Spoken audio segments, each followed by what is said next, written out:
Like, what do you want to see from the 49ers? Like, that's the biggest thing because the Niners and the Warriors have had a stranglehold. Yes. Curry's getting older. Draymond's getting older. They still have that cachet. They're still popping that chaser. I thought Purdy had a chance to kind of like take the the mantle from Curry because Curry's an all-timer. But you know what I mean? Like, jump into the spotlight. Well, I guess the next young star in the Bay Area, as we're looking for. Steph and Draymond are out for tonight's game. Time for the legal. Yeah. There, You're now listening to 95.7 The Game, KGMZ on FM 1, San Francisco, and Odyssey Sports Station. Always live on the free Odyssey app. KGMZ FM in HD1. You know, he just named how we're all in the most on the spot, off memory, pretty good. That's not bad. That's like me in church. That's not bad. That's not bad. The golden legal. Carter knows what I'm talking about. Carter, you're Catholic, correct? Of course. Yeah. So Are you Catholic? Yeah. CYO, baby. Yeah, exactly. You know when Father's up there and he's doing the homily or the gospel or anything, I start doing the same thing. You've been going to church your whole life? Absolutely. Man. Got a lot of sinning I had to repent for. So many guys who go to church. I do. I'm not going to name names. I'm not going to go 3-1 on Shasky here, but I knew a preacher. His son, we used to party all the time. I'm like, dude, your dad's a reverend, dude. Like, and you're out here getting high and what do these things? Like, what the hell is going on here? That's why. The preacher's son? Yeah. It's a song. So go ahead. Steph and Draymond are out tonight. Yeah. Where does that leave the Warriors, Bonta? Like, this is the 5-game slide? They've lost 5 games in a row. Okay. You got a back-to-back. You got no Steph. You got no Draymond.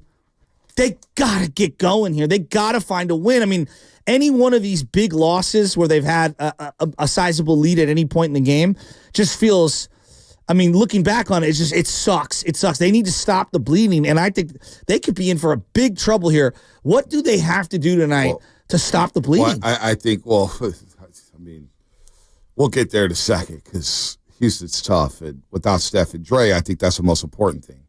And I think that was a big takeaway Tuesday night for me was like the long-term view of this roster was that Steph is banged up already with knee soreness in both knees, and Draymond has his left calf soreness. They're the 2 best players.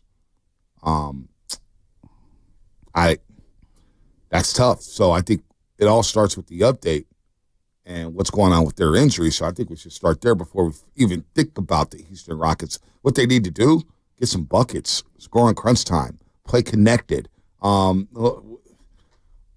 Just try to get a win at all costs. How do you do that? By playing good team basketball. But without Steph and the gravity there, how does it change things? Because a lot of people I heard yesterday, Podz needs fewer minutes. Well, Steph and Dre's not playing tonight. So guess what? Pod's going to play more minutes. And you have no choice. Well, yeah, the silver lining could be that maybe he could find something. Maybe he can find himself a little in these games. No doubt. Well, here's the update on Draymond Green's status for tonight and moving forward. Yeah, he's doing well. He had the MRI today. We don't have the results yet, but all in all, I talked to him yesterday. He said he's feeling pretty good. We'll have more tomorrow. My gut is that this is not going to be, a super long term issue, but we'll have to see what our training staff says tomorrow. All right, Will and the Dibs, of course, with Steve Kerr every single week. How do you manage Steph and Dre's injuries? Exactly how we're doing it. Both guys are around 30 minutes or less per game. We think that will pay off over the long haul. Both guys have, I think yesterday was first game Draymond has missed, but Steph's missed about 4 games, out of the first 20, with various injuries and, being banged up. And so if you just look at it from a big picture standpoint, hopefully at the end of the year, both guys will not have been overworked, and they'll be ready to go for the playoffs. So that's the plan. That's the plan. I mean, you got to get to the playoffs too, though. Yeah, no, that's what everybody's. I mean, like there's like in the Western Conference. You think about where the Warriors were just a week ago, 2 weeks ago. They're the top dogs in the Western Conference. Now you look at where the Warriors are at right now, as we're 20 games into the season. They are now, they bumped back up to 6 last night due to the Lakers loss and due to some losses, the Clippers loss as well. So they're 6th place in the Western Conference, tied with the Phoenix Suns, tied for 5th place. So as we look at the standings here, they've lost 5 in a row. Can you get back on track? And can you just, I'm looking at the month of December, Shasky. Can you just weather the storm in December? Can you just get to 2025 in that top 6 with some healthy guys in Steph Curry and Draymond Green? That to me is the most important thing. Can you just go 500 for the month of December when you look at the schedule? Okay, you got Minnesota 3 times. You got the Rockets twice. You got the Lakers. You got the Clippers. You got the Cavaliers. You got the Indiana Pacers who are trying to find their way. In Indiana right now, they're 9-14 at 10th place, but they're going to turn things around and go on some spurt. That's how the NBA season works. So can you just go 500? So getting a win tonight, yeah, you want to stop the bleeding. No doubt about it. I think there's some positives, though, because I know I get how emotional yesterday was for everybody, including myself, and I was angry. I'm not angry, but it's just like, damn, got to get a win. But there was some positives, Shasky. Didn't it seem like Kuminga had a very solid game? Absolutely. No turnovers, didn't settle for the three-point shot. Up until that bad sequence for Podz, how would you rate his game? It was much better than the weeks leading up to that game. Absolutely. It was one of his better games of the season. Moses Moody's spurt. How about the hustle on the steal? We didn't even talk about it. He comes, Steph turns it over. Moody hustles, gets the steal, drops a great pass. We saw some positives there. Looney, rebounding, saw some positives. So can you build off of that from Tuesday night against a top dog in the Denver Nuggets to another good team in the Houston Rockets? That's what we need to see tonight. And I think the win and loss result, that'll come. Hopefully you win the game but we need these young guys to take that leap now. I need Buddy Hield to play better. I really I'm looking at Buddy Hield and there's a direct correlation to, him playing well and the Warriors, the rest of the team really playing well. He's not the end all be all, but they need his punch off the bench dramatically. And I feel like, the league has become so predicated on how many threes you hit and how well you shoot from beyond the arc that having one of the better three-point shooters in a slump has not helped them. No, it's not. During this period. Like the other night was a great example. You brought it up. I brought it up. You might have brought it up again. Nobody else called in talking about Buddy just smoked a wide open three. No, I did. I brought it up. Remember they were up to, yeah. Somebody else hit us up. Burke in the Creek and somebody on Instagram hit he's got to hit that shot. They would have gone up 10. I know. And that's not the only reason, but it's just like that's what he's out there for. He's out there for his three-point shooting and his prolific three-point shooting. So they got to find a way to get Buddy Hield going here, and they got to continue to build off of the Kuminga thing. I know this isn't a conversation necessarily for right now, but this is something I'm monitoring all year. If you take it at face value that Kuminga wanted more than $30 million a year, I don't know who's paying him that right now. Well, I know there's always a sucker out there in the NBA, or there's always somebody who's going to pay you a lot of money, but I'm monitoring that situation, and I'm just like, man, the trade deadline's February 6th. How much does that factor into the trade? Does that weigh him down? Does that weigh him up? They got to do something here? We're like 2 months out because today's December 5th. I don't know. There's just a lot going on right now. The Warriors need a win in the worst way for the psyche. The Kuminga stuff we'll be monitoring all year. Whether it's the deadline, whether it's the end of the season, that will play itself out. I don't bog down too much in terms of who's going to be traded or what's going to happen at the trade deadline because it's going to play out right in front of us. We're going to get a clear idea on who will want Kuminga, if Kuminga's going to be here, if the Warriors want to, if he could take that leap. Because he is athletic. You see him against the Denver Nuggets, man. He's like, damn, he's blowing by dudes. Mm-hmm. He's getting to the rim. He has that ability, the mid-range jumper. Where he told somebody in the post-game presser, we didn't play his post-game sound. Somebody asked about his mid-range jumper. He goes, I've been doing that since my second year. And I've been talking about that since his second year. And everybody ignores it. Like, he's got that little 10-foot fadeaway. He had a nice little bank shot from 10 to 14 feet out. So, I'm not mad, but you brought up Buddy Hield because I don't want to move off of him just quite yet. The splits are alarming when it comes to Buddy Hield. In the 12 wins, 24 minutes, 50% shooting from the floor, 48.5 from three, 19 points a game. In the 8 losses, 21.5 minutes, 9 points, 34.5% from the three-point line, 35% shooting. It's simple. He shoots well, the Warriors win. That's the way it's looking right here. That's the way it's looking to splits and how it's playing out. He's so important. And now without Steph and Dre, you need him to drop at least 20. One thing this team desperately needs is a guy who can get their own shot with 5 minutes to go in a game when things bog down. And I know Kuminga can score. I think the next step for him, if he really wants to cement who he is and who he believes himself to be as one of these kind of guys, like 5 minutes to go, can you lead this team to some wins here with both the top dogs out and be one of the primary scoring options, creating either for yourself or for others? That's tough. Not a lot of guys can do that in the league, period. No doubt. Like, for example, we talked a lot about Bradley Beal. I don't really know if Bradley Beal can do that consistently as a winner late in games by himself, and the guy's making a ton of money. But that's what this team right now, the Warriors, desperately need. The other guy I'm looking at is Andrew Wiggins. He cannot go 7 shots in a game moving forward. Get 7 shots. This is like Moody when he went 6 or 7. Only got 1 field goal attempt against the Brooklyn Nets in the second half. That can't happen when he's going scorching hot. When he's scorching hot there. So, I'm just looking at the Kuminga numbers, the raw numbers. Again, it's early. Minutes are a little down. Points are a little down. Turnovers are slightly down. But his effective shooting is down. His free throws are down. The 3-point shooting is down. He needs to get rolling here. And I wonder how much of that is kind of the, early season, trying to play him at the 3 versus playing him at the 4, playing him with certain combinations and feeling out some of your lineups. How much of that might be a natural slump or a slow start to the season.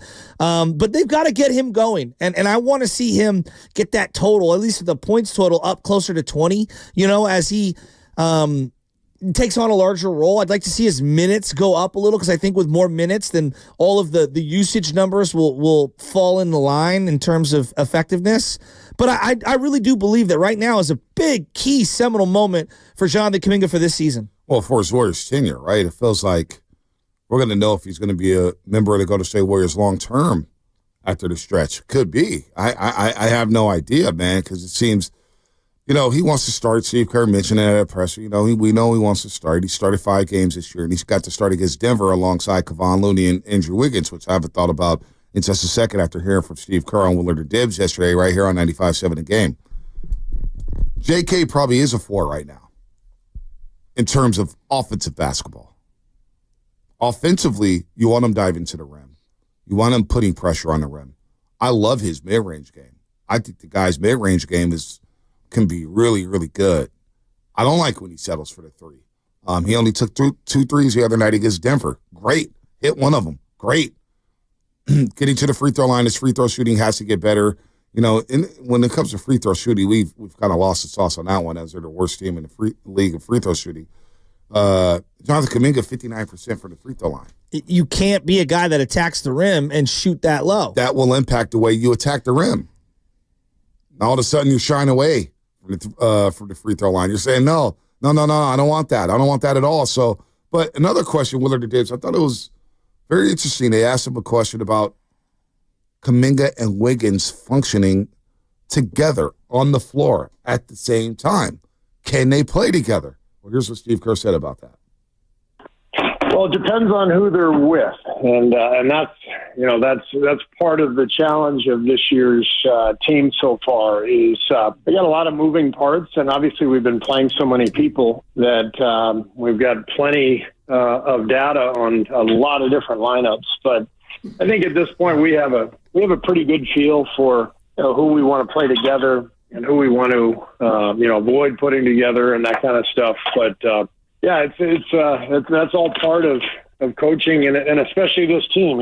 Some teams that I've coached, it's pretty obvious and automatic kind of who we're gonna play and when. This one, I'll bet if you looked at the last 10 games, we might have a different closing lineup every single game. So we're still kind of searching for everything that we're trying to get to feel the most comfortable about our group. We're not there yet. So he said it depends who they're with. Who are they with? Are they next to Looney? Are they next to Draymond? Are they next to TJD? Are they next to Moody? GP2. GP2, Podz. Buddy. Who are they with? Buddy Hield's a good one. I actually would be intrigued to see Wiggins, Buddy, and Kuminga together because you do have two very good defenders. And, Coach and Vallejo called yesterday. I'm 100% with that. And Coach and Vallejo was yesterday. It's like, well, Wiggins and Kuminga, if you got Podz out there, they have to guard their post. They got to do that every single night. They have to guard the Dame Lillards. They have to guard the Donovan Mitchells. They have to guard the SGAs. They have to do that every single night on this basketball team. That is their roles. So can they play together? I thought they played together well last season. But as Steve Kerr said, what else is around them? Around Andrew Wiggins and Kuminga, ideally for me, in my opinion, you want some shooters. So I would love to see Buddy Hield alongside them. Can Podz play point guard there?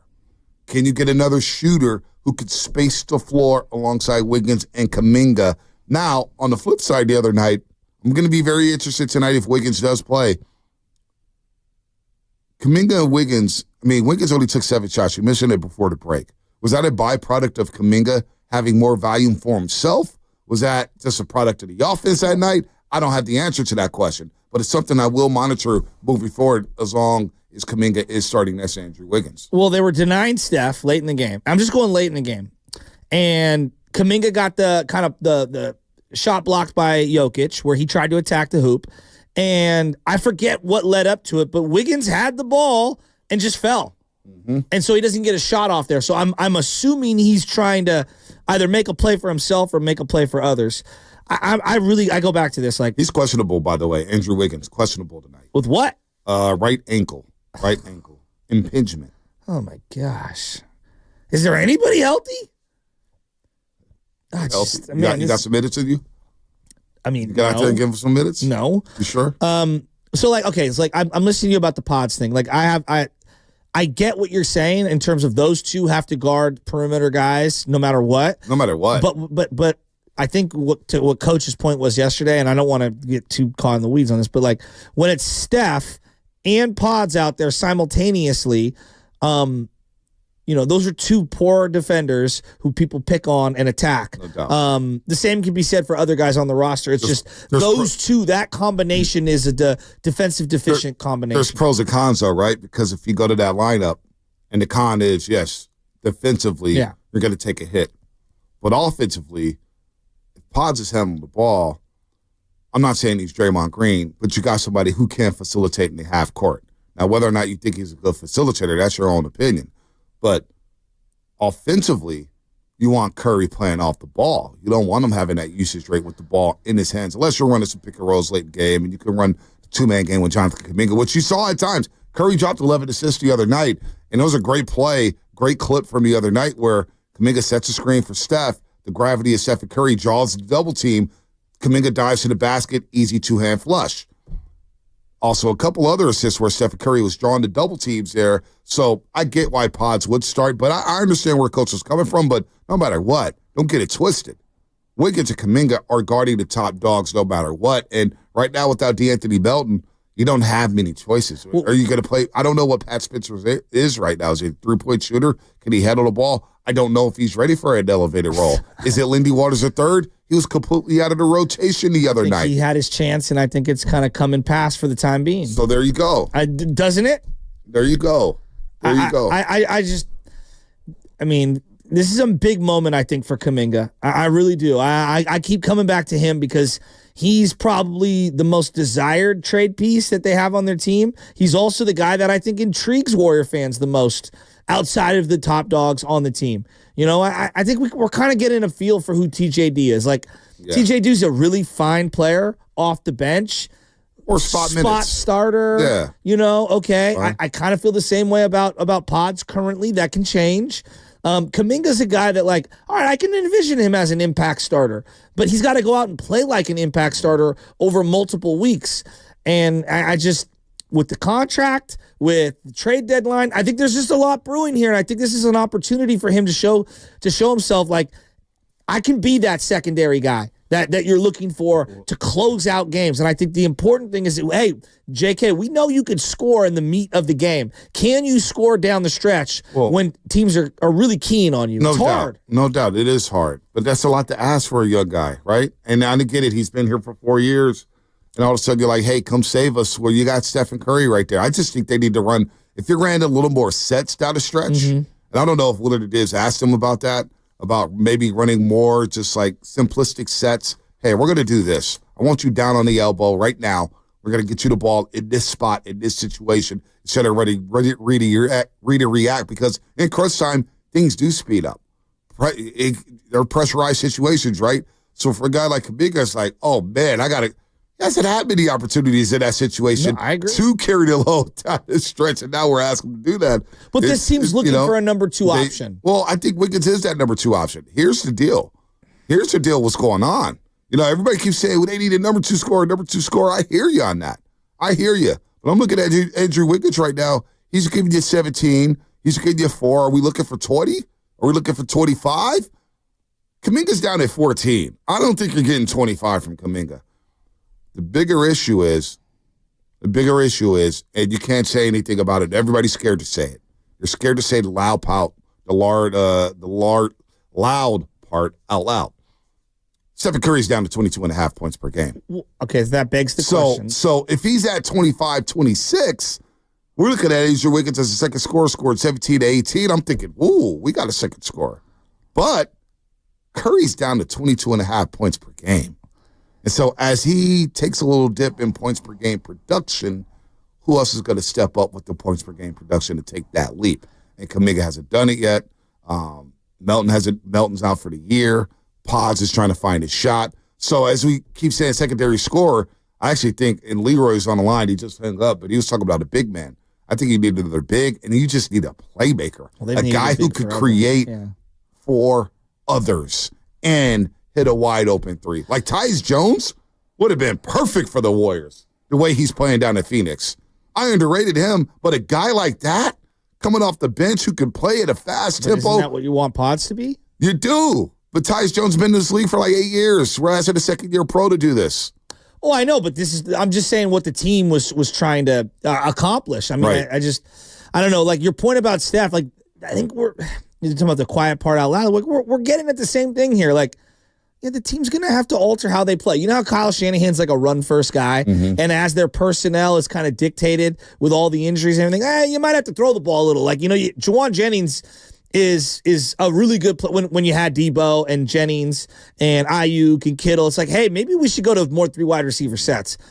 Where I'm coming at now is like, I know we want to play Steph off the ball predominantly, but maybe it predominantly becomes half the time he's off the ball, half the time he's on the ball, just to make things better. Well, and then he plays a more traditional point guard, and you could play a Buddy Hield alongside of him. You could play Jonathan Kuminga in the pick and rolls, and you could play Andrew Wiggins in pick and rolls. But as much as we talk about Podz' defense, have you seen Buddy Hield's defense? Oh, it's not good. But his shooting is so much better. I'm trying to shore up the offense. I think for me, the bigger issue for me is offensively, right? When I trust, and even though the numbers don't back this up, but when I trust GP2 from long range more than Podz, like that's a problem. It's a problem for a guy who's handling the ball that much. I don't think anybody's trusting GP2 more than Podz from the three-point line. I know it's an absurd sentence to say, but that's how I feel. But he's shooting 17% from 3. Nobody's trusting GP2 right now from the three-point line. Other teams are telling you who they want to shoot the 3 late in the games. And they're leaving GP2 open for a reason. And I love GP2. If he can get that corner 3 down, damn. And he had a really good game, too, Tuesday night against the Denver Nuggets. But he's shooting 17% from 3. So I don't feel good about a lot of guys right now shooting the 3 ball in this basketball team. They're just not hitting shots. I do have faith that Podz will kind of turn the corner here when it comes to his 3-point shooting. I really do. Why do you say that? Last year he shot 38.5%. Now I get it, he's shooting more volume this year. I don't think he's a 20% 3-point shooter. Those numbers will go up. Can you get to 33%? Can you get to 34%? I do think he's got a hot streak in him to where he'll get those numbers up. But look, man, without Steph, without Dre, this is a flawed roster. And when your best player is 36 years old and he's dealing with bilateral knee soreness and his production's down, we're scared to admit it. We keep scared. Steph needs a second score. Shoot, you got Wiggins scored 17 a game. Maybe you need a third score because I think you got your second score. Wiggins is doing just fine. But Steph after coming off the Olympics, we're like, wow, Steph Curry's balling. He's going to average 27, 28 a game. when you go down to 22, now it's for right now. I do believe Steph Curry could get those numbers up to 24, 25, and he didn't play in a few fourth quarters to start the season, so the numbers were down, and he missed a few games. We're talking about a guy last year, Shasky, who averaged 26 a game. That's a 4-point drop-off. It doesn't sound like a lot, but that's a massive, massive drop-off. How many games have they lost by 2-3 buckets? Exactly. So no, it's a huge deal. So that, to me, we've ignored that. We've ignored that as we're waiting for the season to play out, And look at the shots, too. Steph Curry's only averages 16 field goal attempts a game. It's the fewest since before his MVP season. Well, it's the fewest, I'm looking right 11, here. 12? Since 17-18, where he averaged 17 shots a game. He's at 16-4. Wow. You know, so, I mean, he's down in those field goal attempts. So, with Steph Curry down, yeah, I think it's, you would like Wiggins to be at 20, 21, but 17, I think everybody would have taken 17 from Andrew Wiggins this year. Well, heading into the year, yeah, no doubt. But again, like, he is making $25 million, and then the other guy who wants $35 million, conceivably, is Jonathan Kuminga. And it's like, you can't be a 13-point-a-game guy asking for that kind of money, you know? Like, so like, that's what I'm saying. Like, the guys got to step up. The guys that want a bigger load need to go out there and prove it, and they need to play better, and they need to execute down the stretch. Yeah, Curry needs a little help, man, and he's not going to play tonight due to bilateral knee soreness. And Andrew Wiggins is questionable. Boy, can you imagine them playing the Rockets without Wiggins, Steph, and Draymond Green? It's not good. So that's why you got to look for positives. When did he hurt the ankle? I don't know. These things happen, right? I don't know when Draymond initially hurt the calf. They just tend to happen. Now, insert cynic NBA fan, like, they're all hurt all the time. It's just, gosh. Well, you just said it too. No, it was the joke. You look serious though. Well, I mean, hey, look, man. Like, if face. Draymond's out and Steph's out, like, yeah, I would like Wiggins to find a way to suck it up and play. I mean, if you can't, you can't. I get that, but come on. If you don't think things are in a precarious position, I don't know what to tell you. They've lost 5 in a row. You heard how cranky I was yesterday. Western Conference is deep, and I've binocular Bonte's looked at the schedule, but it is what it is, man. It's, pivot, don't panic, right? Now, I do want to play this cut about Podz because we talked a lot about Podz. And here's his follow-up to his post-game comments on Brandon Podziemski. There was a lot going on with Brandon Podziemski yesterday on 95.7 The Game. Here's his follow-up to his post-game comments as he joined Will Under Dibs yesterday. Yeah, I mean, everything I said has already been said to Brandon. The reason I said it to the media is there's a little, it puts a little pressure on him. And I never say anything that I don't think about first. So that didn't just come, out of anger for the loss. That came because he needs to get the message. And the message is a really important one because he's such a good player. He's such an important player for us. But he's a typical young player, second year, a guy who's, trying to forge his identity and figure out who he is. All young players go through this. And it's not an easy process because you have to make some mistakes to recognize, who you are, what you can do, what you're capable of, and also what your team needs from you. And so we just need Brandon to speed up the process because, you guys were talking about it. We've got Steph and Draymond who are Hall of Famers and still playing at a really high level, but they're older. And we're trying to fit this thing together now and have a great season. So we need Brandon to take that next step, and I'm confident that he will. So he wants to put pressure on him, and I'm not mad at that.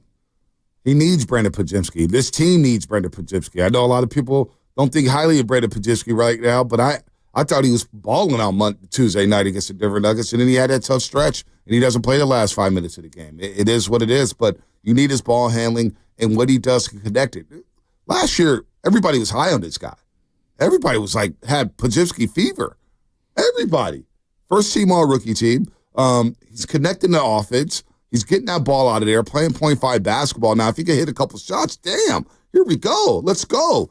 But the guy has put a lot of pressure on himself because the guy wants it more. So it's not for a lack of effort.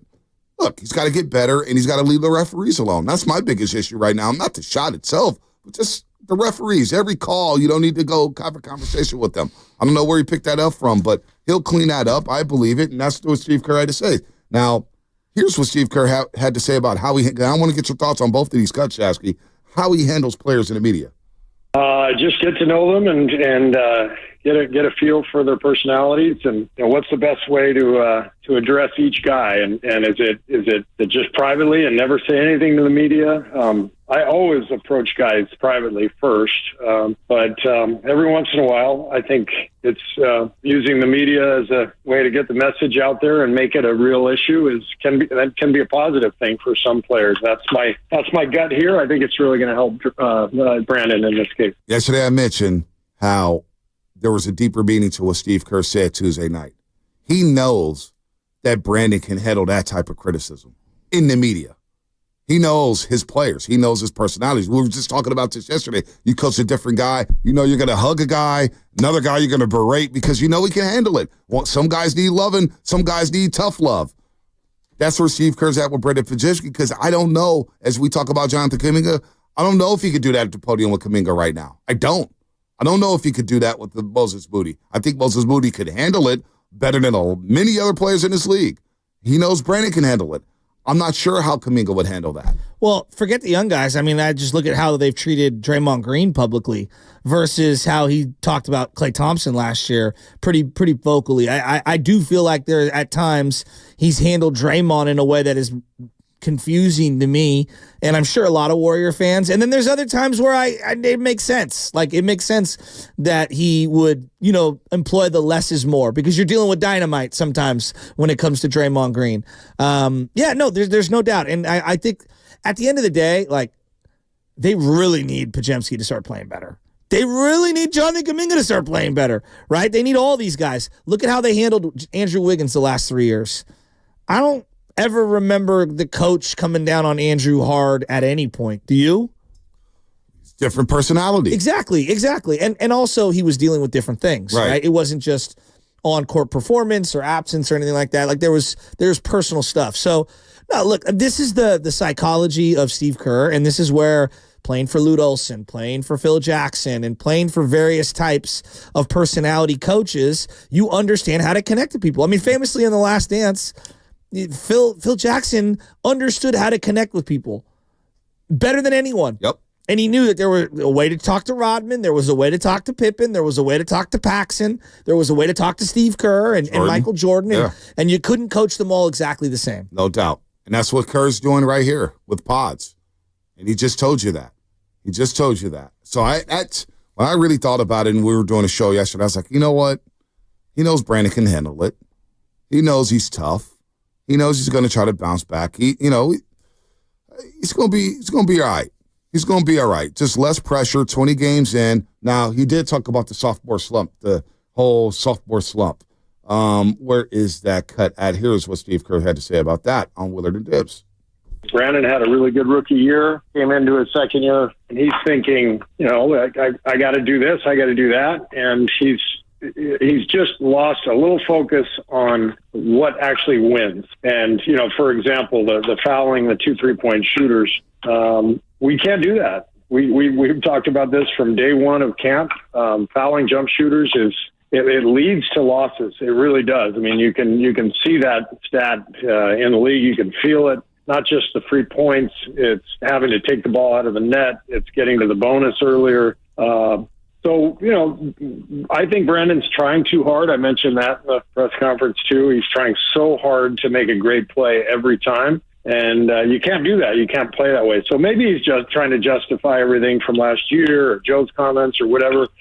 I don't know, but it's all part of it. So I'm not concerned about it at all. I just want him to understand that we've got to speed up this process of growth as it relates to what wins games and what we need from him.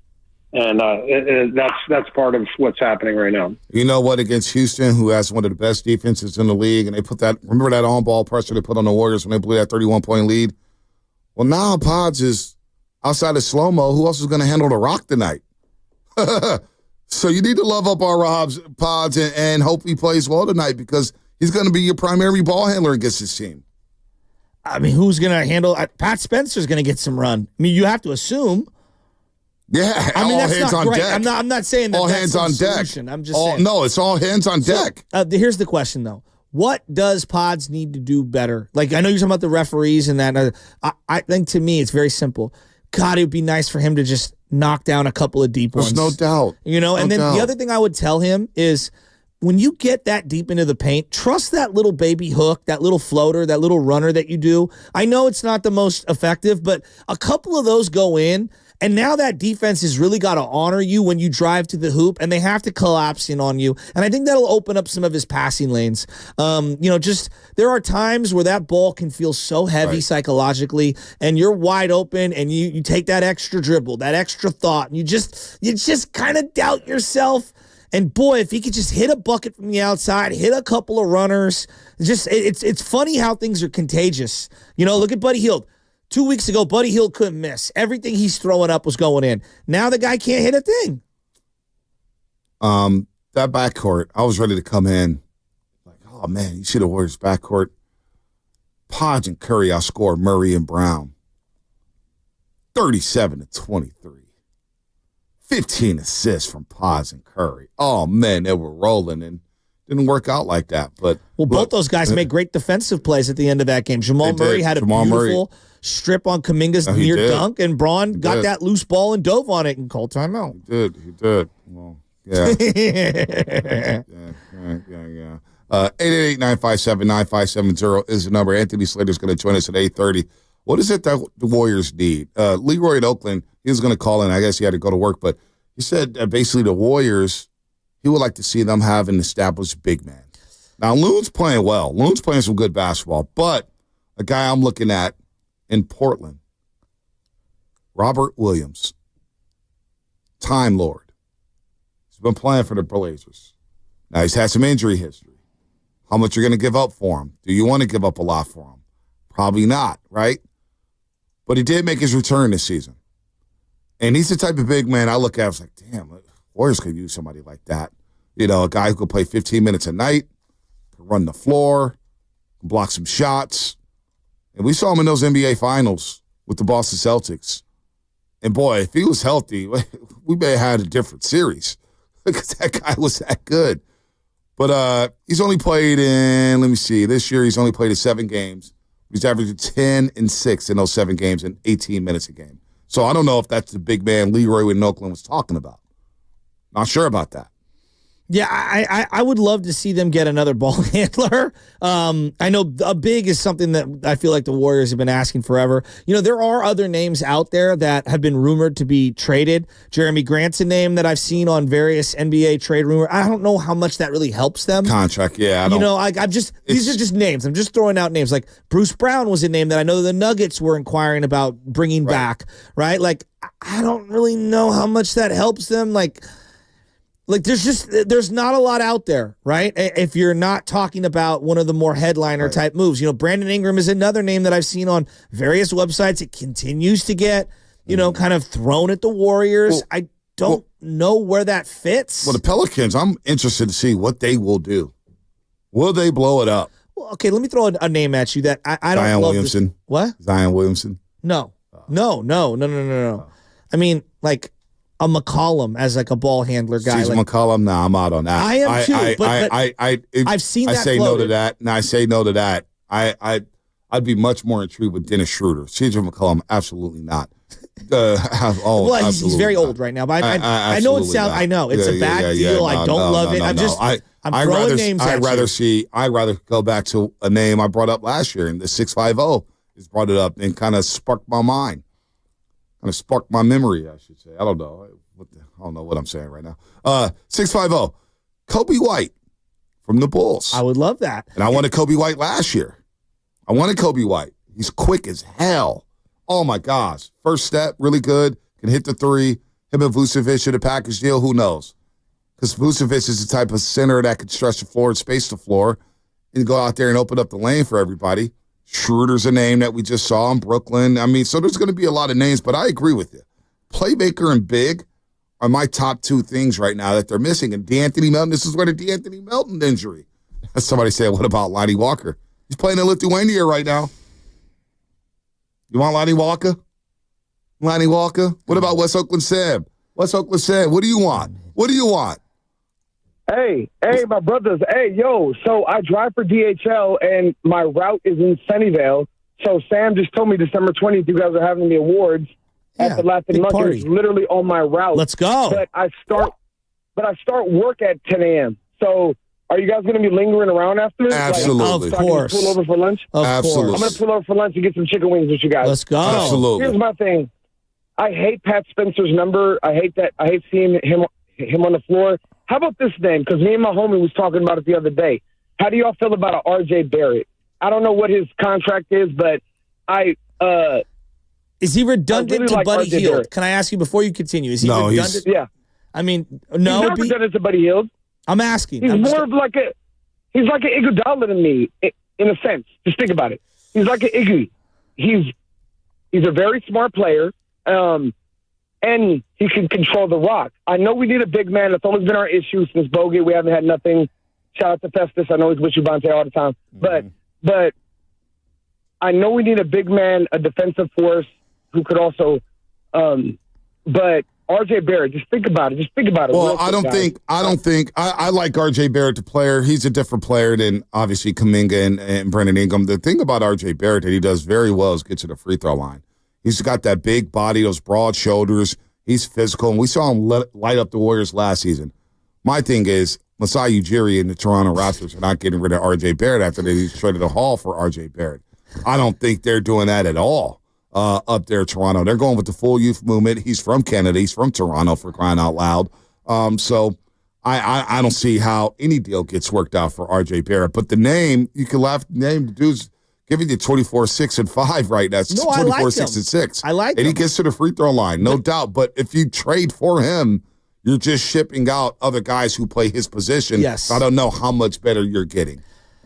Well, and the other name that keeps getting attached to the Warriors, and he's in the second year of a $90 million deal, a 4-year deal, is Kyle Kuzma. And I know you're out on that. Yeah, I'd rather have Cam Johnson. I mean, the Warriors keep getting linked Carter's to him. shaking his head. I don't want him either, but I'm just saying the Warriors keep getting linked to him. Yeah, well, that's a rumor. Where's the rumor from? Various writers, and they're saying Indiana, the Kings, the Dallas Mavericks, because the Mavericks almost traded for him. Do you think, last after year watching Kyle Kuzma, that he's a player that Steve Kerr will like? I don't know. I don't. But I'm just saying, like, the Warriors have been linked.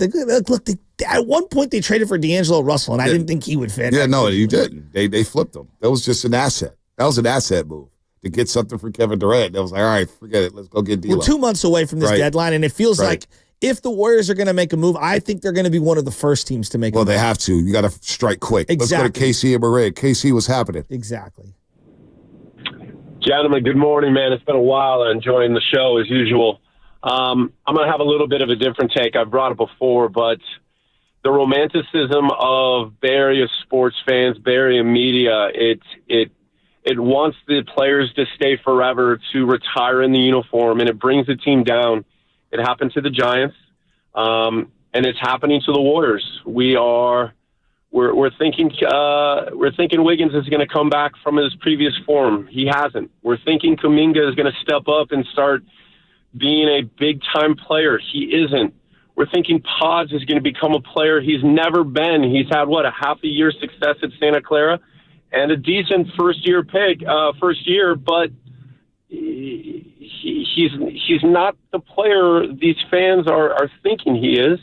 And we have a soon-to-be very old Steph who is on the last legs of his career, and it's time to hit the reset, and it's time to recoup the value of the players we have and start to rebuild this team into a possible championship team of the future.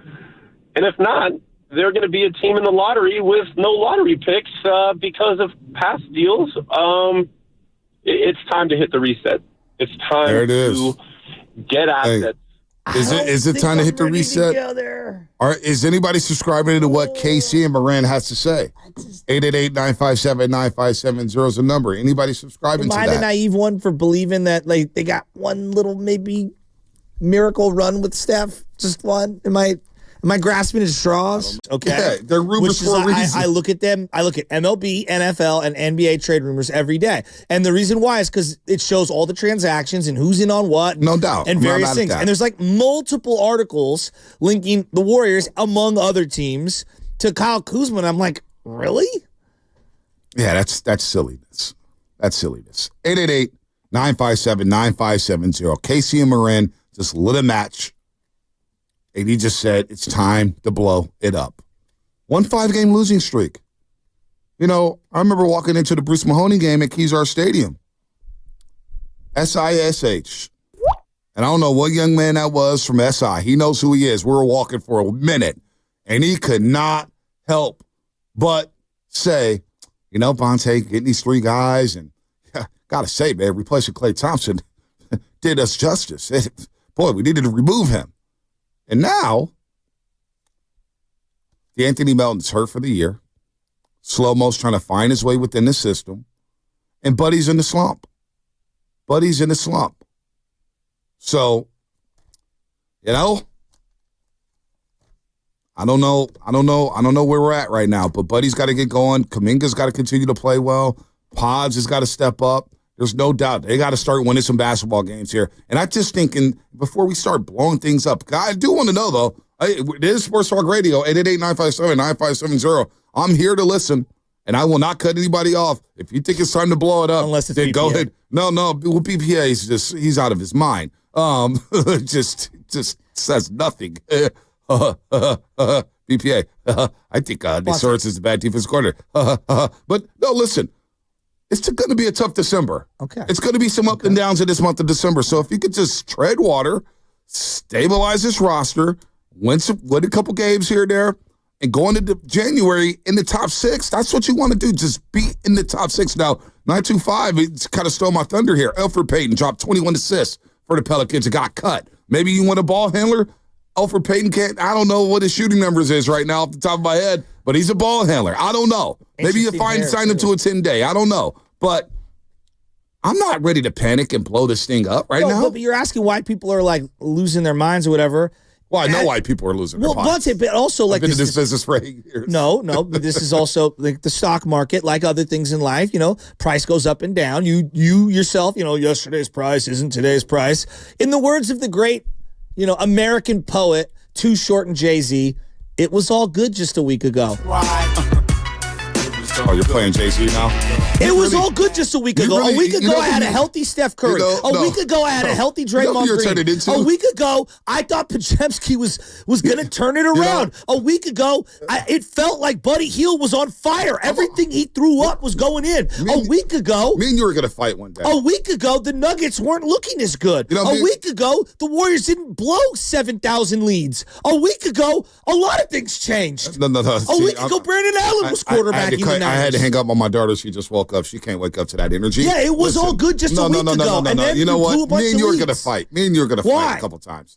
Because one, you're turning into Paulie Mack. I love you, Paulie Mack, but you're kind of turning into a Paulie Mack. I don't make other people's songs. I use American culture to emphasize a point. You don't listen to what I have to say, and you're down the line to Carter trying to effort that song while I'm trying to go out here and have a conversation. So me and you are going to fight one day. Me and you, buddy, you do that all the time. Me and you're going to fight one day about this. It's called producing. No, it's called the producer doing their job back there to do that stuff, not you. All right? But the lines are lit up here. So I'm going to go to the calls before we get to Anthony Slater. It's getting hot in the kitchen out here. And even the boss was like, wow, we want to blow it up. I said, this is how this is how Generation Z is built. That's how the new fans are built. Let's just blow it up. As soon as we lose 3, look at the 49ers, for example. Hold on.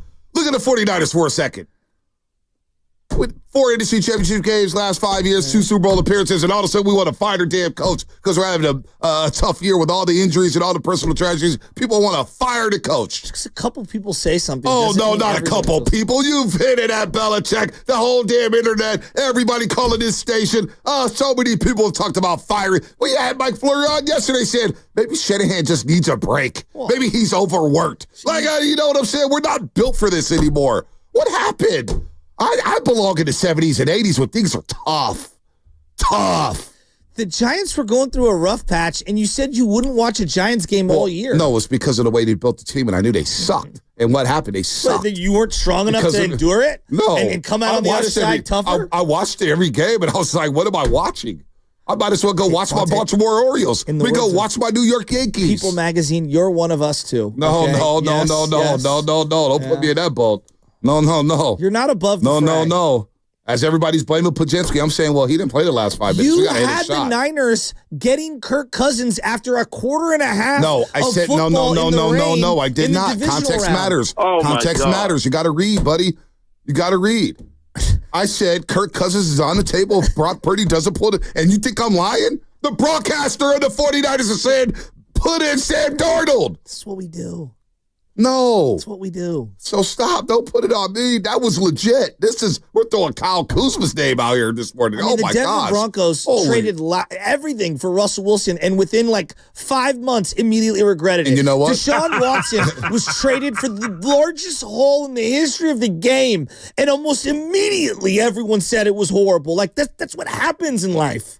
No, we didn't think it was horrible. At first, we were like, damn, Cleveland Browns finally got a quarterback. No, we didn't. He was amidst like 30 scandals. No, but we thought, hell, the night we wanted him. We wanted Deshaun Watson for the scandals. I hate to agree with Simon. Before the scandals. Before the scandals. Before, that's what I just said. Yeah, before the scandals, we wanted Deshaun Watson. Nobody knew Deshaun Watson was going to fade this far. Let's go to the lines. I want to get to the calls. Richie Rich of Livermore, start this party off. All right, we got a who's who right here. Richie Rich. What's up, Richie Rich? What's up with my dogs, man? Hey, before I get cooking, I got to say one thing, man. Doobie Awards about to be lit. I'm pumped. Hey, Shasky. Let's go. Feel me? Hey, Shasky, you're my dog, right? You my dog. Hey, like Tony in the zone. You ain't in the zone, Shasky. We needed some dancers, dog. Me and B was talking, G. Hey, we're going to get them dancers. I see those family pics on Instagram, bro. Hey, Richie Rich. You talk a big game. I don't know. Richie Rich, I got to follow you on Instagram. I got to follow you on Instagram, but it's the 5th. We got 15 days, December 20th. Hey. We got to get these dancers rolling, man. Dog. You know, hey, if not, we got to get some food delivered, girls with the song. You know what I'm saying, Shasky? I'm in on the food. Scantily clad ladies. Oh, man, my guy. Check it out. Hey, I got like the devil's advocate, right? Like, I think what you're seeing is what you're seeing. Curry averaging 22 points is real. Why? Because, dude, ain't no one really consistent throwing up buckets, and ain't nobody scared, right? I feel like, to keep it real, 100, you really do got to make a decision of going out there and getting Curry a top scorer, right? To value his last couple of years, because he's slowing down. So you need to go get that Giannis or what. You got to get somebody that puts the pressure that can score, because what you see with the Nuggets in crunch time, man, they want to pass. Curry couldn't get nothing, and Curry's the best point guard in the space. But no one else can get buckets in that last 5 or 6 minutes, and we've lost the last handful of games because in crunch time we can't score, man. And I think if we don't get that big name, you're looking at a 50% ball club. You know, just like last year, barely cruising in. So we need to get that big name. Otherwise, it might be time. You know, shake it up a little bit, fellas. You know what I'm saying? Hey, I can't wait to see you guys on Friday on the Doobie. I can't wait. I can't wait, Richie Rich, the Doobie Awards, December 20th. I can't wait. Jonathan, Foster City, your time is now. What's up, Jonathan? Hey, what's up, fellas? Good morning. Look, some of these losses that my man just said is just not able to score in the end of the game. Some of this regression to the mean, it is what it is. But if we don't get 22 chip, this front office is getting stared at like you wasted a lot of Steph Curry's prime. So I'm going to pose this question. Over the last 5 years, rank the front offices in the Bay. Giants, Niners, and Warriors. Who's done the best job down to the worst? Niners, Warriors, Giants. Who's done the best job in terms of what? Just the front offices. Who's done the best of shaping this team for sustained success now and moving forward? I would say today. Now things change. Like if a wave of prospects come in, I'll bow down to Farhan retroactively, and I'll say I'm sorry. But that being said, as he goes to the Dodgers, it's Niners, Warriors, and then the Giants. Niners done a great job. Even though the Warriors are the only one with a championship, right. I believe that the way the Niners have built their team, it's been pretty freaking incredible. It's been good. CJ in the city. CJ, what's happening? Hey, I just wanted to say this idea of blowing it up with the Warriors. I think the first question has got to be, what does Steph want to do? You're not blowing it up around him and making him spend the last 2 or 3 years of his career on a bad team. So unless there's a trade target he'd be open to going to, blowing it up just doesn't make any sense. Well, I watched Cooper Flagg last night, who's, I guess, specific. Number one is most people think it's him or that guy Harper. They got some other guy, too. Guy from who you watch college basketball, right, It's Carter? Harper, right? Duke. That was a hell of a game yesterday against Auburn, man. It was a great game. That was fun. The shooter was killing it. My point being is, like, Cooper Flagg's a really good player, but I don't know if he's coming in and, like, just, like, taking over. Like Wemby, generational talent. San Antonio still feels a little far away. You know, they might be better than the Warriors right now. I don't know, but they don't feel closer to a championship just because they blew everything up, do they? No. I'm looking for the Curry quote because he asked CJ. Sorry, Shasky, I'm the one distracted now because CJ asked, "What does Steph Curry Careful want?" what you say. No, because this quote is, I always bring it up, and for some reason we never have it on the board. But Curry talked about this past offseason. Well, let's just see where we're at. Yeah. Are we relevant? So that's where Steph Curry's at to answer CJ's question. Where is Steph? What does Steph Curry want? And what did he say this past summer? Are we relevant? Can we remain relevant? So his opinion would then be adjusted based off of the stock of the Warriors. Interesting. Sounds like someone I know. No, it's something that Steph Curry said that we've all talked about. That if they're not relevant by the deadline, Curry may be unhappy. Yeah, I know. It's called assessing your situation. No, it is. No, but you flip-flop. Come on, you flip-flop day to day. This is a long-term play. Don't do that. You literally was. Did I flip out over the first talking about Buddy Hield losses? being an all-star? Now the guy, you don't even bring the guy up. I never said the sentence of Buddy man. Hield is an all-star. Stop. Lindy Waters had one game and you was ready to pop champagne. We all were. That's different. Your stock. You would be a terrible trader on Wall Street. You'd be flipping. You'd be shorting stocks left and right. You'd be pulling in, pulling out the same day. It's long-term plays here. A lot of pivoting. Yeah. A lot of pivoting. It's by the day. It's how the great businesses stay on top forever. Amazon bought Whole Foods, and how they feeling right now? Bitcoin goes from 20,000 to 10,000. He's oh man, get it out. And now they're at over 100,000. You're like, damn, I missed out. I'm out on Bitcoin. I'm always in on real estate. You know that. Come on. My portfolio. Hey, but Bitcoin's over 100,000, man. A lot of people get rich. A lot of people get paid. Rob in Dublin, what's happening? Hey, good morning, fellas. Good morning. Hey, I'm with you, Bonta. I don't think we need to blow it up just yet. But as far as, I think we need a true big man. And I'm not going to say this dude is a true big man just yet, but we have a countdown in the G League, man. We drafted this dude. He's a two-way player, averaging 17 a game and 9. And now, granted, it's in the G League. I got it. But he's a big. He's 7 foot. Put him in there, Quentin Post. Bring him up. Let him play for a couple games. Let's see what we got in him at least. We need a big down low, man. Jokic, all these bigs are killing us. The outside shooting from Podz and those guys, it's going to come. The game is going to come to them eventually. It's then positive to slow down. Slow down. That's it, man. That's all I got for y'all, fellas. Good luck next week at the Doobie Awards. I wish I could attend, but I got to work. Rob, where you work at? Where you work at, Rob? I work in Dublin, man. I'm a government contractor. I did 22 years in the Army, retired. Oh, wow. Thank you for your I'm a service. contractor up here in Dublin, Camp Park in Dublin, bro. Hey, can I call Camp Park? Tell him Rob in Dublin needs a day off. I wish, brother, but hey, man, government got to keep rolling, man. Yeah, I know. We need you guys in more ways than one. Right on, Rob. Quentin Post. Look, I like the Quentin Post pick. I'm not going to lie. Well, okay, I don't know anything about Quinn Post, so explain but he's a pick and pop 5. Okay. Pick and pop 5. So no defense? He's an older guy. I don't know what he looks like defensively. Because NBA defense is different than college defense. You're playing in the ACC. It's a lot different than playing in the NBA. So I don't know where his defense is at right now. Do you think he could play? Well, older guy, what is he, 28? Look, I think Chris Wenke? Well, he's about 25. Oh, well, that is 24 or 25. Yeah, that is older for NBA. But I'm intrigued to see him at some point. I don't know if he's the end-all, be-all, but I'm interested in this game. With all these injuries, do you think there's a chance he gets called up? He might. He just might. Because we got Andrew Wiggins, who's questionable. Is he like a Memeo Kerr? Like, what is he? Like, what's his... From what I've seen, just a pick a pop 5 who could shoot the 3. I have no idea because I haven't watched much G League. Okay. And I haven't watched much ACC just from the clips I've seen. But I don't want to put a name on him. I don't want to do that to him. We did that with Caleb Williams. called him the next Mahomes.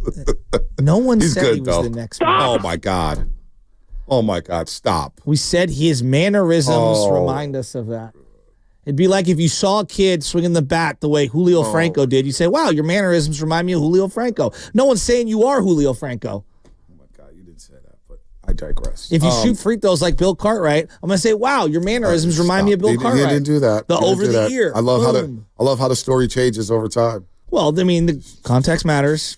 You were like, people at the station did watch Steph Curry play in the Olympics. So I was like, I don't remember that. Yeah. Who was it? Mark. And then, you threw him under the bus. Well, no, I'm not throwing him under the bus. You made it. You said you asked me who, and I answered the question. Well, you said people. There was just one person. But I've had other people references to me as some of my friend group. Like, hey, look, the trade-off was like, if Steph plays in the Olympics, you're probably going to, at some point he's going to have some wear and tear, something is going to linger into the season. And it's like, I personally, that's a trade-off I was willing to make, and I'm sure Steph, obviously himself, was willing to make that. And look, now that you're in the portion of the season where, whether he was hurt because of wear and tear in the Olympics or not, or it's just old age, like, it is what it is. And you're just going to have to figure it out and ride the wave.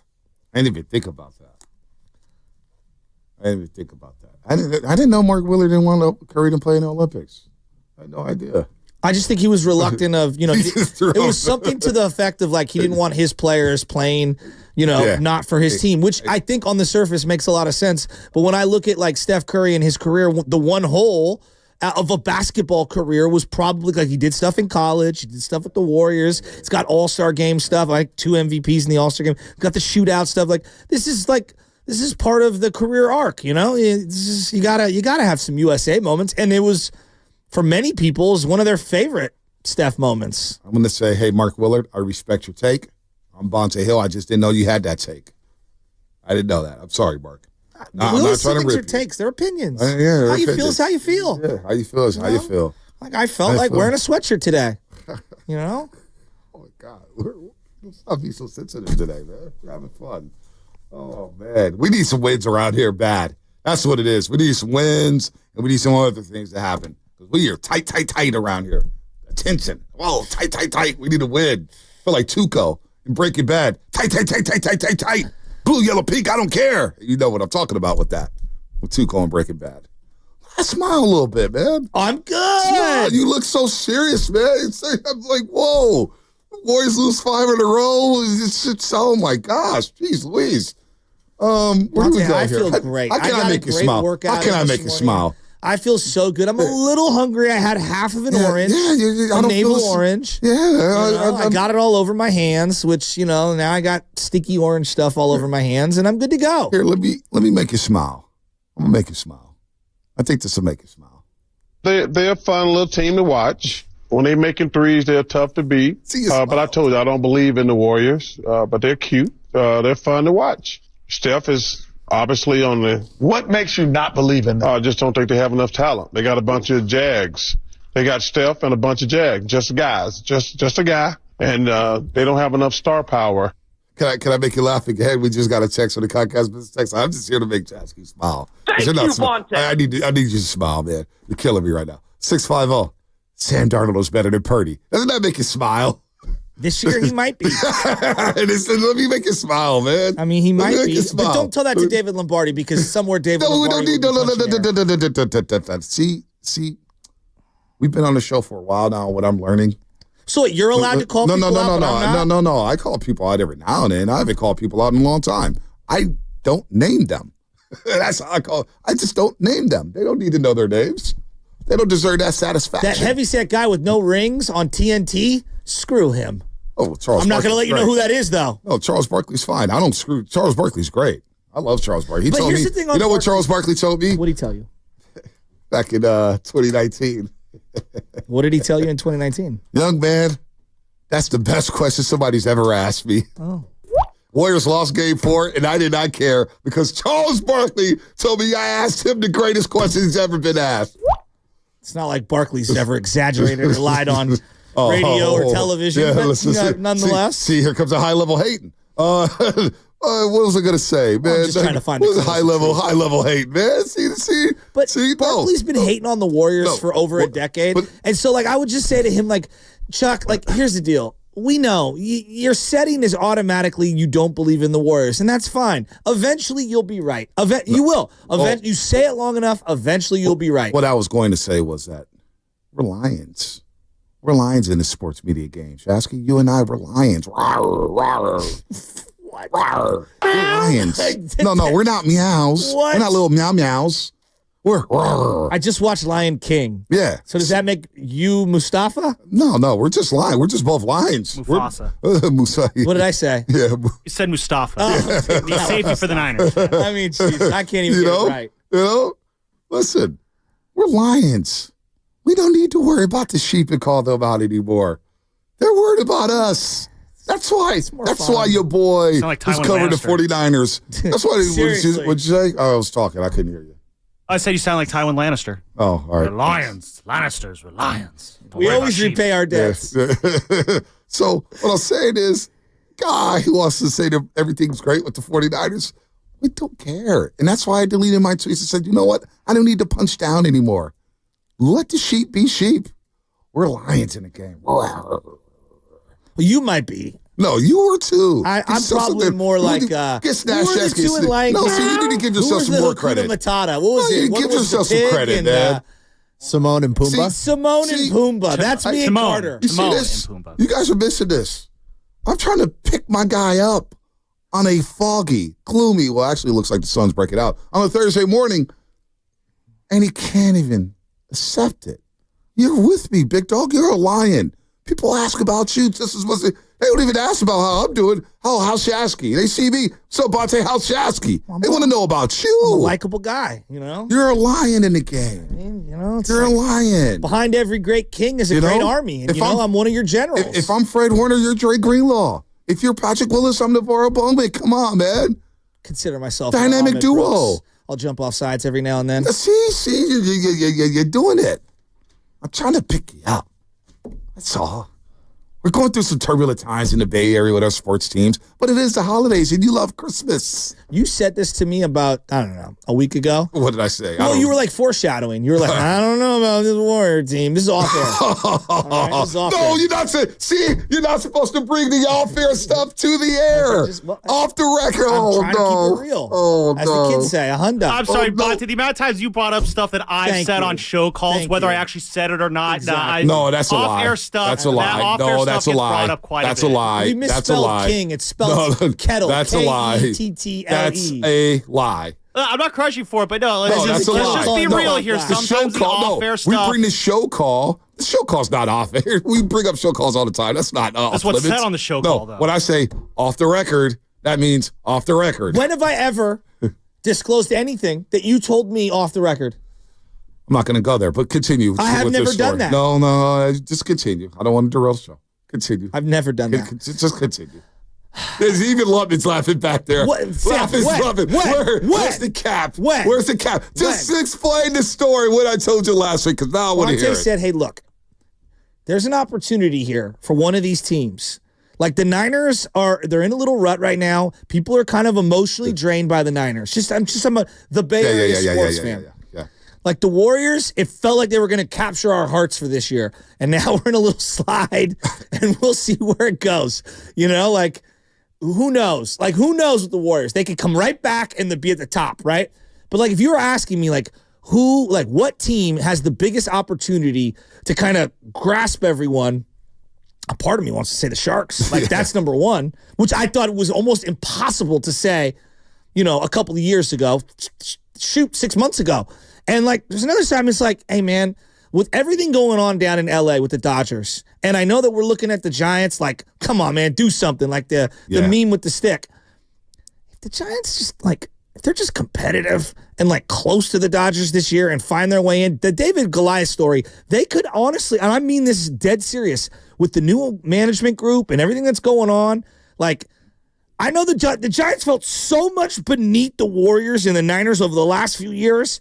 I think there's an opportunity for one of these teams to just like grab the hearts of the Bay Area sports fans. So this is what I said last week to you? Yeah, but not as eloquent. Oh. It's the art of storytelling. I mean, other than that. It's like a campfire story. Oh, man, you forgot to add, too, with all the management groups. Yeah, I guess you covered everything that I said. I mean, if you want to, draft off of it. No, I mean, you basically, the conversation started with something I told you last week. So you just basically said you. Yeah, I one-upped you. It's kind of hard to draft off of something that I brought up. Look. But you're right. You're right. I mean, look, we're down and out right now. This Niner thing is we're going to talk to Matt Lively coming up at 9:20. I do wonder with the 49er fans what they want to see the rest of the season. One thing we haven't brought up was what do you want to see the next 5 games? Do you want to win out and try to make a run at this thing? Time for the legal. You want to start shutting guys down? Like, what do you want to see from the 49ers? Like, that's the biggest thing because the Niners and the Warriors have had a stranglehold. Yes. Curry's getting older. Draymond's getting older. They still have that cachet. They're still popping that chaser. I thought Purdy had a chance to kind of like take the the mantle from Curry because Curry's an all-timer. But you know what I mean? Like, jump into the spotlight. Well, I guess the next young star in the Bay Area, as we're looking for. Mac Celebrini right now is blown away. His Q rating is unbelievable. Bryce Eldridge has a shot. I don't think Chapman's star quality is of the caliber that would be required to be at center stage. Do you know what I'm saying? In this hypothetical auditorium that we're creating right now. He's a great player. I love Matt Chapman. You know I love Matt Chapman. Like I really do. But I don't think he's good enough. And I don't think Logan Webb, who pitches once every 5 days, I don't think he's got more Matt Cain qualities than he does Lincecum. Lincecum was like a meteor. Like Elliot Ramos had a chance and then he kind of faded. And I still let's see what he does. Let's see what he does. But Bryce Eldridge, like Bonta, when he does something online, people retweet it. When Macklin Celebrini does something online, you feel inclined to retweet it and to repost it. I thought maybe Kuminga had a chance. I don't know, Podz early on last year. Yeah, it's so hard on the same team of Curry to like. It is. Have a star. Macklin Celebrini, I think, is in a different stratosphere than Bryce Eldridge. No doubt. I think because I see the Bryce Eldridge stuff, and to me, just from afar, I'm like, what is the difference in terms of like the engagement when it came to Marco Luciano? Like Marco Luciano videos got pumped out and pumped out and pumped out. Everybody's retweeting and stuff like that. But Bryce Eldridge, I'm excited to see what he does. He's 6'7", too, so I think once he steps in the batter's box for a Giants game, he will look different. Well, Aaron Judge, which is why we all we look at Aaron Judge when he steps out that Friday night game at Oracle Park, when he took a step up in the clubhouse. And you're like, the dugout. And he got into the on-deck circle. You're like, oh, my gosh, look how huge this guy is. Yeah. So if Bryce Eldridge looks like that stature, there's no doubt about that. Strapping. But I want to get back to something you said. As you're listening to 95.7 The Game, KGMZ, FM, and AC1 San Francisco, and Odyssey Sports Station, always live on the free Odyssey app. Brock Purdy, where is his Q rating right now with the fan base?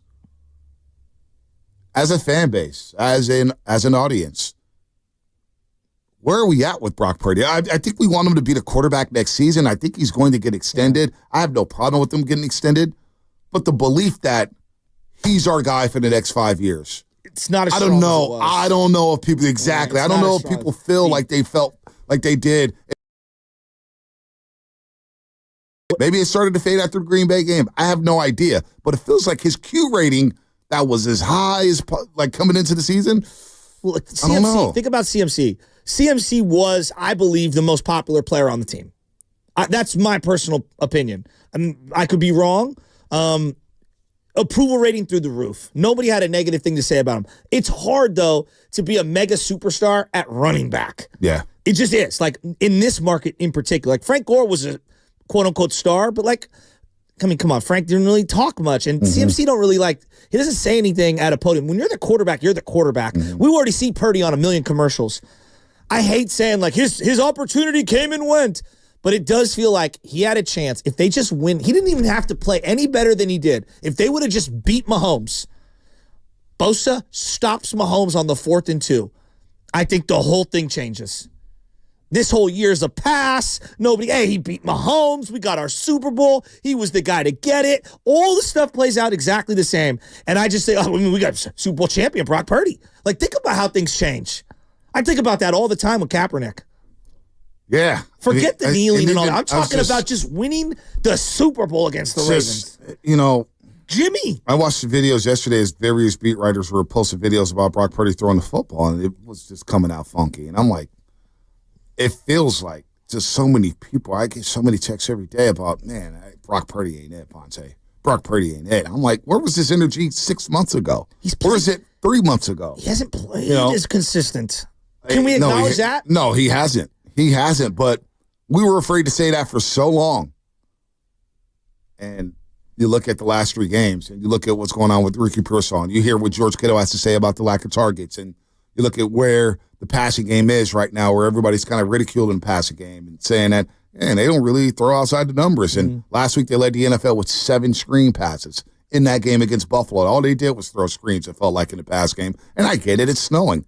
And also your quarterback is dealing with a shoulder injury. You don't know where his arm is at, but the fact that he hasn't really thrown a pass outside of 20 yards, it's, oh my gosh. It's funny, like, no one wants to hear this now because, like, again, when you bring up the name Colin Kaepernick, people lose their minds. He outplayed Tom Brady, Drew Brees, Aaron Rodgers in a playoff game, Matt Ryan, and Cam Newton in a playoff game. All those guys. He outplayed those guys. It was just crazy. It's a crazy. Remember when he went down? It's not that crazy, though. But remember when he went down to New Orleans and he outplayed Drew Brees? Well, it was his first ever road start. It was his first ever road start. Then he went to New England and he outdueled him. And he won. There's no doubt. And then in the playoffs, he hung 45 on Green Bay and Aaron Rodgers, and then went to Atlanta and outplayed Matt Ryan. Like, so my point that I'm going at is he was outdoing the best of the best since the Baltimore game last year, and even before that, when Joe Burrow and him went up against each other. It feels like his star has looked not as bright as the other stars in the game. Part of the lore of Joe Montana, part of the lore for me and many others, he outdueled Danny White. He outdueled Dan Marino in the Super Bowl. He outdueled, Boomer Esiason, who was the up-and-comer that year. And like John what Elway. he did to John Elway, exactly. You're taking the words right out of my mouth. And so, like, all of his contemporaries, he would outduel. I'm looking at these Brock games where he's played Lamar, and he's played Kirk Cousins, and Joe Burrow, and Mahomes a couple times. Even the Jordan Love game's kind of up in the air for some people. And then Sam Darnold earlier this year, and Mahomes again, and Kyler, and Josh Allen. He just, again, the numbers don't look good against the other top dogs. And I do think that's kind of diminished his star quality a little. But you know what, though? When you bring up Kaepernick and how he faded, I think that a lot of that had to do with the turnover in roster and coaching staff. One thing I know about Brock is that Shanahan's not going anywhere. No matter how they feel about Kyle Shanahan, he's going to be back on the sideline in 2025. This is what he does. He's a coach. He's been basically coaching his entire life. He's going to be back with Brock Purdy. And I think that stability at the head coaching position as your offensive play caller will help Brock in the future. Kaepernick, once Harbaugh left, there's no Greg Roman. There's Jim Tomsula. Who they have an offensive coordinator first? Was it Jeep Chris? Yeah. And then you had Chip Kelly and Ryan Davis as quarterback coach.